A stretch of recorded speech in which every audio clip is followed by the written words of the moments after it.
तो भूल गए, या बहुत दुख क्लेश या कोई रोग आदि आ गया, प्रतिकूलता आ गई तो प्रभु को भूल गए। यदि अभी ऐसा हो रहा है तो उपासना अभी रंग नहीं ला रही।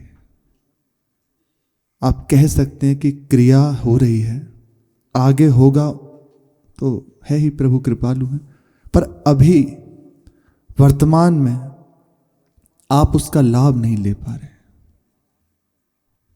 बहुत खास बात है, प्रायः इसकी चर्चा होती है श्री महाराज जी कृपा करके। मुख्य बात है, हम जो भी क्रिया कर रहे हैं, जो भी हमसे बन रहा है, उसकी पूर्णता स्मृति में है। चलते फिरते चलत चितवत दिवस जागत, सुपन सोवत रात, हृदय ते वह श्याम मूरत, छिन्न न इत उत जात। ये हमारी उपलब्धि है। हम प्रायः जो महत्व रखते हैं, इतना जप कर लेते हैं, इतना पाठ कर लेते हैं और आज की छुट्टी। ठीक है, अच्छी बात है, करो, आगे यहीं आना पड़ेगा। लेकिन जिसे तीव्रता पूर्वक हृदय में उस वस्तु की प्राप्ति करनी है, जिन्हें चाहिए, समझौता नहीं, तो दृष्टि केवल स्मृति पे। मेरे हृदय की कोई भी वृत्ति प्रभु से विलग ना हो। अब चाहे वह नाम रटन करो, प्रभु के रूप का स्मरण करें, स्मृति के अंतर्गत ही है। सेवा से, पाठ से, दर्शन से, जैसे बने, स्मृति सतत हमारी आराध्य देव की होनी चाहिए। भगवान ने बहुत जगह स्मृति की बात कही है। जो सतत मेरी स्मृति करता है, मैं उसे सुलभ हो जाता हूं, उसके लिए सहज हो जाता हूं। और बहुत उसकी महिमा का वर्णन किया है। सतत स्मृति से युक्त जो महापुरुष जन हैं, निरंतर प्रभु के स्मरण से युक्त हैं, वे ही महापुरुषों के लिए कहा गया है। तीर्थी कुर्वंती तीर्थानी, तीर्थपाद प्रभु उनके हृदय में विराजमान है। जहां चरण रखते हैं वह तीर्थ स्वरूप हो जाती है। संतों के दर्शन हम क्यों करने जाते हैं? भगवान प्रकाशित हो गए। हर स्थिति में वह अपने आराध्य देव में डूबे हुए हैं। आपसे बात कर रहे हैं, आपको देख रहे हैं, तो दिखाई दे रहा है व्यवहारिक क्रिया पर वह आपसे ना बात कर रहे, ना आपको देख रहे। कह सकते हैं कि वे डूबे हुए अपने आराध्य देव में, और उनके हृदय में जो आराध्य देव बैठे हुए हैं वह आपसे व्यवहारिक वार्ता कर रहे हैं। यदि आप किसी महापुरुष से बात कर रहे हैं तो साक्षात सीधा प्रभु से बात कर रहे हैं।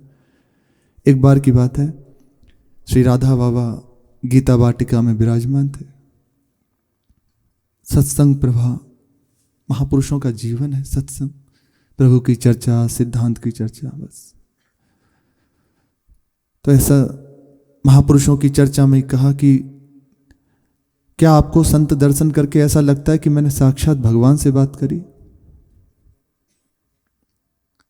फिर कहा कि कोई महाभाग्यशाली होगा। क्या आपको ऐसा लगता है कि अभी अभी जो मैं बात कर रहा हूं ये भगवान से बात कर रहा हूं सीधा?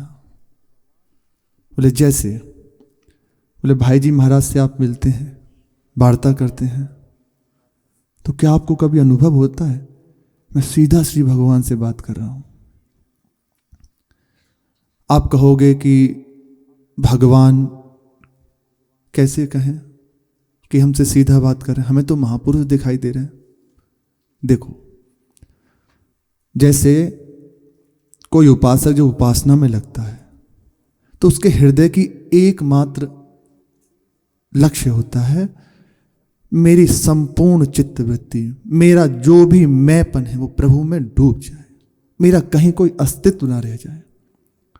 जब वह पूर्णता प्राप्त करता है तो यही होती है, वे कहीं नहीं होता। अब उसके हृदय में केवल प्रभु बैठे हैं, ये पहेली समझ में आ जाए तो बड़ी बात है। तो श्री राधा बाबा बोले कि आप यदि भाई जी महाराज से बात कर कर आए तो भाई जी महाराज नहीं है वहां, उनके हृदय में केवल प्रभु लीला कर रहे हैं। वे तो डूब चुके कब के वह गए उपासना में, सिद्धावस्था होती ही तब जब अपना अस्तित्व खो जाता है, वे तो डूब गए। अब जो वहां क्रियारत दिखाई दे रहे हैं, जो व्यवहार दिखाई दे रहा है, केवल प्रभु है। इसी प्रकार जो भी महापुरुष जन हमारे सामने हैं, यदि उनसे वार्ता हो रही है तो वे डूब चुके। किसी ने ऐसे महाराज जी के लिए कहा कि बाबा तो कब के चले गए। ऐसी एक प्रोफेसर हैं, उन्होंने कहा, बहुत अच्छी बात कही, जाओ साक्षात श्री कृष्ण विराजमान है, नेत्रों का लाभ ले लो। पर जितना समर्पण, जितना महात्म, उतना ही आप अनुभव कर सकते हैं। आपको हो गया आपके गुरु जी हैं इसलिए कह रहे हो, क्या कहें, है ये तभी आ सकती है जब एक बार। लेकिन जब तक जैसे मनमानी आचरण होते रहें, जैसा जैसा हमारा हृदय चाहता है, जैसा मन चाहता है करते रहे, तो नहीं होगा। कृपा होगी, वो लंबा प्रोसेस है, अभी देखना है। तो एकमात्र हृदय की वृत्ति बना लो कि बस इनकी बात मेरा जीवन है। तो आपको पूछना नहीं पड़ेगा किसी से, आपका हृदय आपको बताएगा मेरे श्यामा श्याम खड़े हैं, कुछ पाना बाकी नहीं। ये जैसे जैसे उपासना में लगा जाता है ना, तभी बात आती है। तो यदि किसी महापुरुष से मिल रहे हैं तो साक्षात भगवान से मिल रहे हैं। महापुरुषों की हम इसीलिए वंदना करते हैं, उनका झूठन पाते हैं, संग करते हैं। उनके हृदय में प्रभु खेल रहे हैं, स्मृति से युक्त है, इसीलिए तो उनका दर्शन, उनका संग, उनका संभाषण करते हैं। देखो प्रभु के बराबर जब कोई अपनी स्थिति को पहुंचता है तो जैसे प्रभु वैसे ही महापुरुष, जय जयकार उनकी होती है। क्या हुआ, अपने आप को मिटा दिया, एक बार बस डूब गए, फिर वे नहीं रहते, केवल प्रभु हैं। नेत्रों के सामने केवल प्रभु हैं। प्रभु ही कृपा करे हैं, सुना रहे हैं, निश्चित हमारे हृदय में भी दे देंगे, क्योंकि ये एकमात्र कृपा का ही मार्ग है। कृपा से ही आ जाएगी, क्योंकि अपने उनके हैं ना, वही कृपा करके ऐसी दृष्टि प्रदान कर देंगे, खींच लेंगे। तो जैसा जैसा महापुरुषों का अनुभव होता है वैसा अपने जन्म, क्योंकि हैं वही लाए हैं। इसे निराश नहीं होना चाहिए, मुझे तो नहीं हो रहा तो क्या, नहीं, हम उनके हैं पक्का, आज नहीं तो कल, पर उनकी कृपा से हो जाए। तो स्मृति पे खास ध्यान दे, जिसने स्मृति को पकड़ लिया उसे कुछ पाना बाकी नहीं रहता। सुख दुख ये तो बहुत पीछे छूट जाते हैं, प्रभु को सुख देने वाला हो जाता है। स्मृति कैसी हो, गोस्वामी जी कह रहे हैं, कामी नारी प्यारी जिमी, लोभी प्रिय जिमी दाम, तिमि रघुनाथ निरंतर, प्रिय लागहु मोहि राम। हे प्रभु, आप हमें ऐसे प्रिय लगने लग जाओ जैसे कामी कामिनी का चिंतन करता है। दो भाव हैं इसमें, किसी की आसक्ति हृदय में यदि हो जाए तो उस आसक्तिपूर्ण जैसे चिंतन होता है। दूसरा, किसी के हृदय में कोई प्रबल कामना हो जाए कुछ पाने की, तो चाहकर भी वह उसे नहीं छोड़ सकता, हर समय स्मृति। और लोभी को जैसे धन प्रिय है ऐसे, पर कहते कहते गोस्वामी जी महाराज सकुच गए। सोचा कि कामी नारी प्यारी जी में ये भी जड़वत है, सत्य नहीं है, क्योंकि उसकी आसक्ति एक सीमित अवस्था तक है। धनी है, उसके अंदर जो लोभ प्रवृत्ति है धन की, वे भी एक सीमित है। कुछ समय बाद होगा उससे वैराग्य, वह छूट जाएगी। वृत्ति मुड़ी, प्रभु में लगी, छूट गया। बोले प्रभु ये तो ठीक है, क्योंकि सर्वोपरि यहां यही मानना जाता है। पर मुझे जो आपकी स्मृति चाहिए, तिमि रघुनाथ निरंतर, निरंतर अखंड तैल धारावत आपका स्मरण मेरे हृदय में बना रहे, ये हमें दे दो। तैल धारावत आपकी स्मृति हमारे हृदय में बनी रहे, नित्य निरंतर अनन्य भाव से प्रभु के चरणों का स्मरण। बस उपासना आपकी रंग ला रही है। यदि आपके हृदय में स्मृति बढ़ रही है तो रंग हरा है। स्मृति बढ़नी चाहिए। ये बढ़ती कैसे है? प्रभु के गुणों का श्रवण, उनके महात्म्य का श्रवण, उनके प्रति महात्म बुद्धि,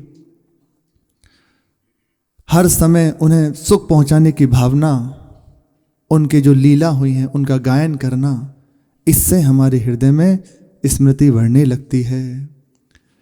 जो नित्य अनन्य भाव से प्रभु के चरणों का स्मरण करता है, प्रभु का स्मरण करता है, उसे कुछ दुर्लभ नहीं रह जाता, कुछ उसके लिए दुर्लभ नहीं रह जाता।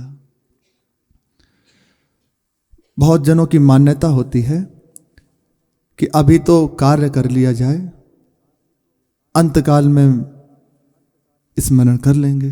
भगवान भी कहते हैं अंतकाल मेरा स्मरण जो करता है वह मुझे प्राप्त होता है। तो एक बार मृत्यु के समय स्मरण कर लेंगे, बस प्रभु की प्राप्ति। तो इतना सस्ता नहीं है स्मरण।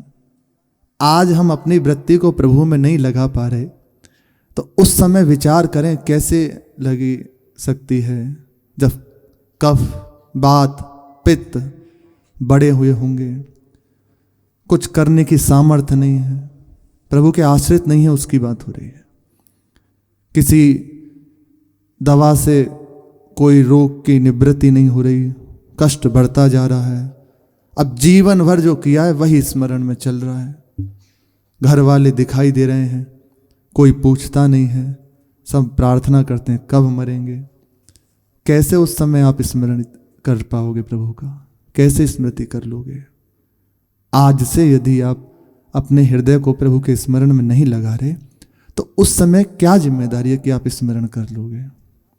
जो प्रतिक्षण प्रतिपल अपनी स्मृति को, अपने चिंतन को, अपने चित्त को प्रभु के चरणों में अर्पित करता रहता है, प्रयासरत रहता है, तो भगवान की वचन है मैं उसके लिए सुलभ हो जाता हूं।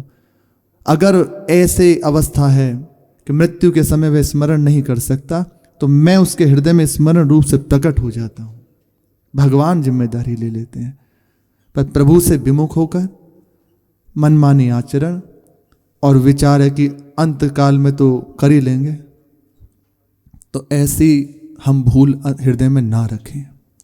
आज से, अभी से अपने हृदय पर दृष्टि रखते हुए एक एक वृत्ति प्रभु के चरणों में सौंप दें।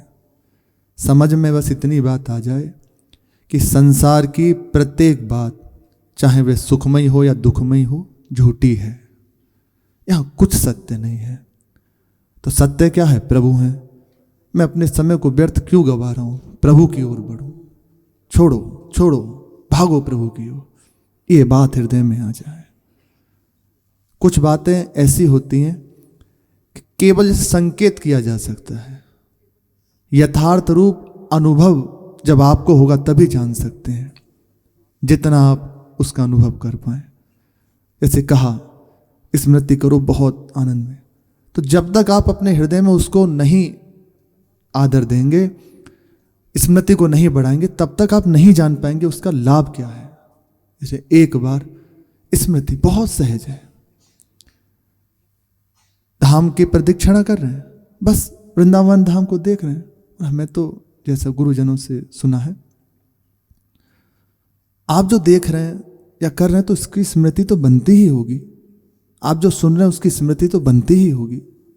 आप एकांत में हैं तो जो कुछ किया उसकी स्मृति तो चली रही होगी।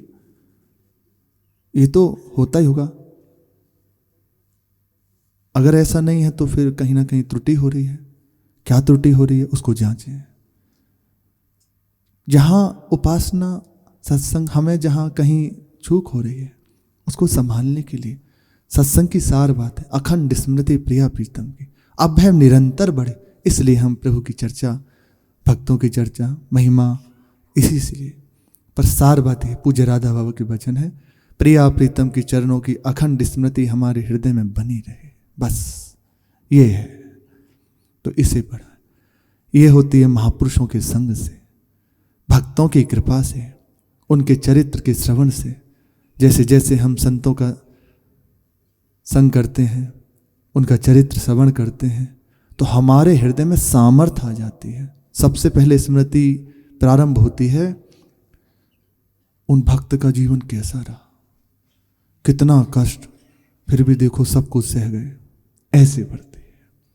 फिर क्या चिंतन, प्रभु का चिंतन कर रहे हैं, वो ऐसी स्मृति बढ़ती। अब इससे क्या हो रहा है, हमारा हृदय जो मलिनता से युक्त है बहुत जल्दी निर्मल होकर प्रभु की ओर दौड़ पड़ता है। श्री मीरा जी अपने महल में विराजमान है, ऐसे एक गादी पर, समीप में ही श्याम कुंवर भाई साहब विराजमान है। तो सहसा श्याम कुंवर भाई साहब हंस गए, फिर हंसते हुए चुप हो गए। मीरा जी ने पूछा क्या हुआ, ये अचानक हंसी कैसे आई तुम्हें, और फिर चुप हो गए। तो उन्होंने बात टाली, कुछ नहीं बस ऐसे ही। बोले नहीं, ऐसे कुछ भी नहीं होता, वास्तविक है। श्री भीष्म पितामह जी सरसैया पर ओढ़े हुए हैं, द्रौपदी जी और पांचों पांडव भगवान सब वहां विराजमान हैं। जिस समय धर्म का उपदेश भीष्म पितामह जी युधिष्ठिर महाराज को कर रहे हैं, तो बीच में श्री द्रौपदी जी हंस दी। हंसते उन्होंने पूछा क्या हुआ, ये हंसी कैसी? क्योंकि कोई यदि, इसीलिए कहा जाता है सत्संग में से बैठे आप बिना प्रयास के हंस रहे हैं तो ठीक नहीं है। कोई गंभीर प्रसंग चल रहा है, आप हंस गए या जमाया, तो ये अपराध में ही वृत्ति है। चित्त हटाना, इसका मतलब है आप उसमें तन्मय नहीं हो रहे, आपका इस आगे स्मरण कहीं और है, कहीं और आप चल रहे हैं। आपकी उपस्थिति वहीं है जहां आपकी स्मृति है, जहां आपका मन है, तो कहीं और हो आप, इसलिए आपको हंस गई। उन्होंने पूछा ऐसे गंभीर प्रसंग में आप हंसी क्यों? बोले नहीं नहीं बस ऐसे ही। बोले तुम साधारण तो हो नहीं जो ऐसे ही हंस गए, क्या बात है? तब कहा कि महाराज उस समय आपका धर्म कहाँ गया था, जब संपूर्ण सभा विराजमान है और मैं पूछ रही हूं क्या ये धर्म है, तब आप मौन धारण किए हुए बैठे थे। उस समय क्यों आपने धर्म का उपदेश नहीं किया? दुर्योधन, कर्ण, दुशासन, ये सब थे, किसी को आपने धर्म की बात नहीं कही।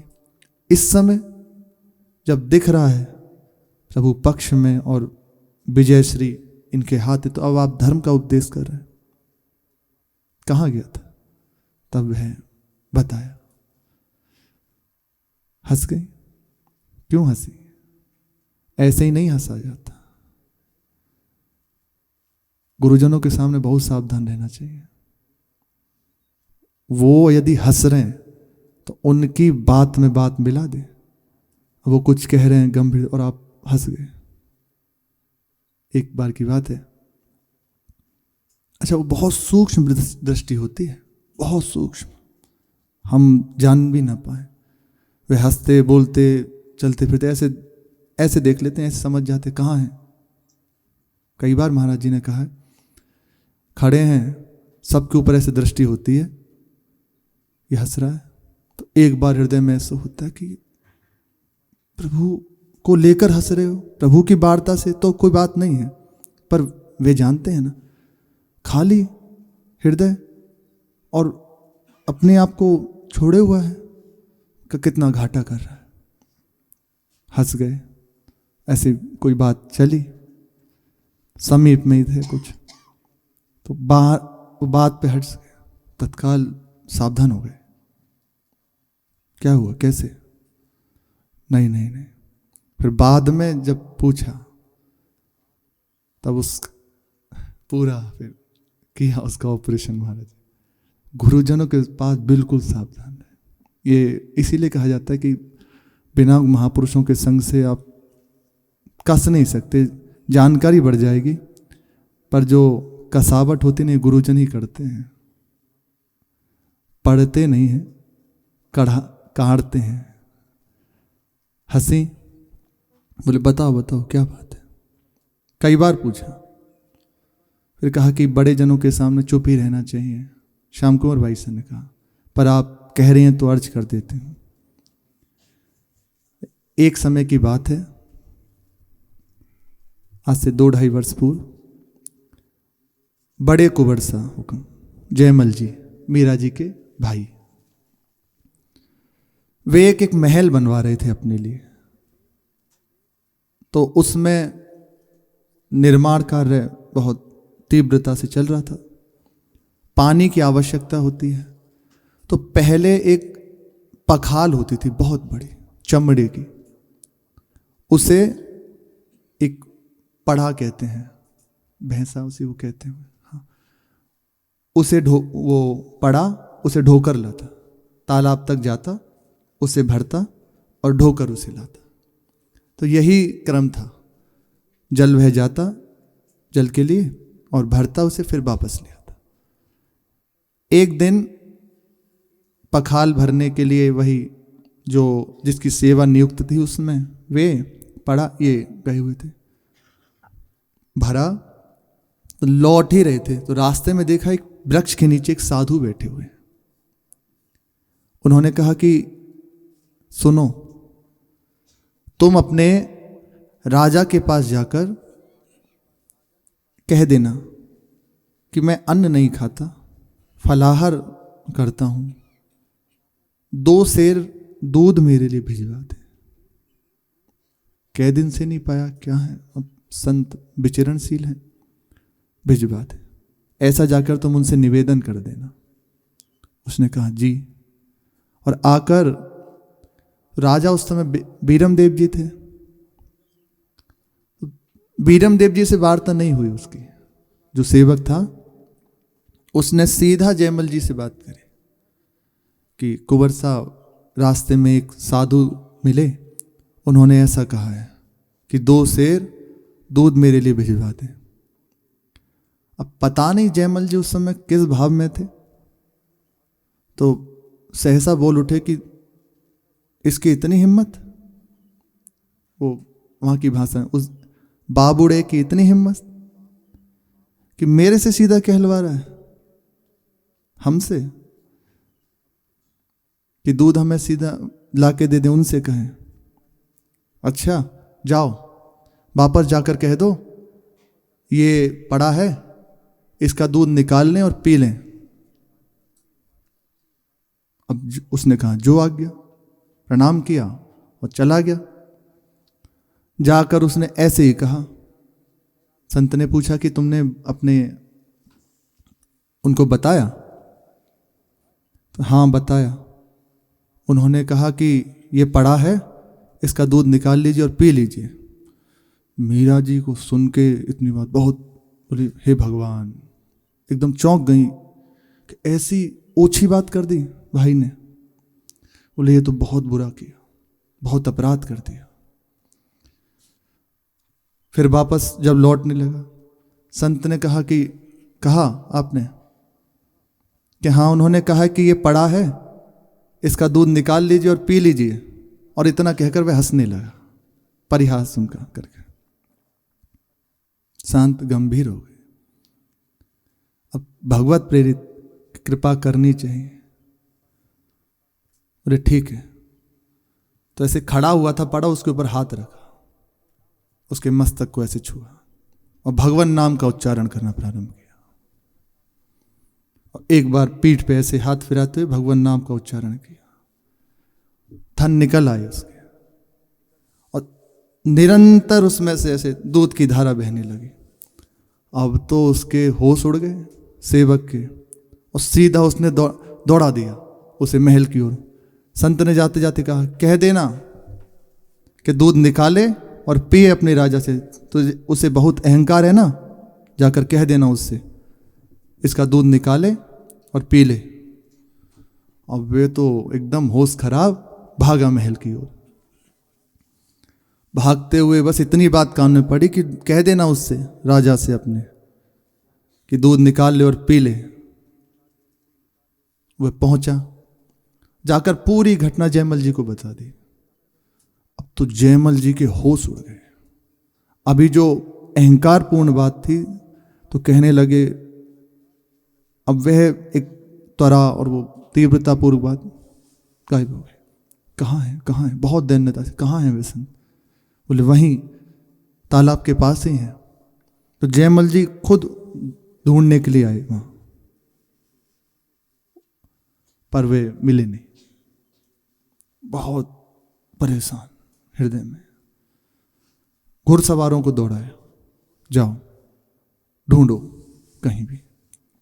तो संध्या तक घुड़सवार लौट कर आए। उन्होंने बताया कि यहां से 4-5 कोस दूर एक साधु एक वृक्ष के नीचे बैठे हुए हैं। तत्काल जयमल जी अपने घोड़े को दौड़ाए और वहां पहुंचे, जाकर साष्टांग चरणों में पड़ गए। कहा कि मेरी गलती को क्षमा कर दीजिए, अपराध बन गया। देखो इतना है, कितना एक छोटी सी बात और हृदय जलने लग गया। अपने जन जानबूझ के अपराध करते, अवज्ञा करते। साधु अवज्ञा तुरंत भवानी, कर कल्याण अखिल के आने। सब बहुत प्रार्थना करें, आप कृपा करें और राजमहल पधारें। उन्हें संत जन कभी ऐसे अहंकार थोड़ी होता है या देहाभिमान से। उनका तिरस्कार हुआ तो भी प्रभु की इच्छा, सम्मान हुआ तो प्रभु की इच्छा। अभी तिरस्कारपूर्ण बात थी, बैठे हैं शांत। और ऐसे ही उनसे कहा कि अब गलती हो गई, चलिए राजमहल में, सम्मान हो रहा तो प्रभु की इच्छा। क्यों? हृदय में अखंड स्मृति से युक्त है। प्रभु हृदय में हर समय विराजमान है। उन्हीं से अपने डूबे हुए आनंद में, बाहर के आनंद की जरूरत हो तो फिर रहती है बात, उन्हें जरूरत है नहीं। लाए महल में, चरण धोए, उनकी आरती करी, प्रसाद पवाया और उनसे कहा मुझे स्वीकार कर ले, शिष्य रूप में स्वीकार कर ले। देखा अधिकारी है, दीक्षा दी और कहा आज से तुम संत बंधु हो गए हो। किसी भी संत की अवज्ञा मत करना, किसी भी संत का हृदय ना दुखे, बस यही तुम्हारे लिए। संतों की सेवा, संतों को सुख पहुंचाना, किसी की अवज्ञा मत करना, यही तुम्हारे लिए उपदेश है। बस जीवन भर उस बात को निभाते रहे। शेष चर्चा आगे। श्री राधा वल्लभ लाल की जय।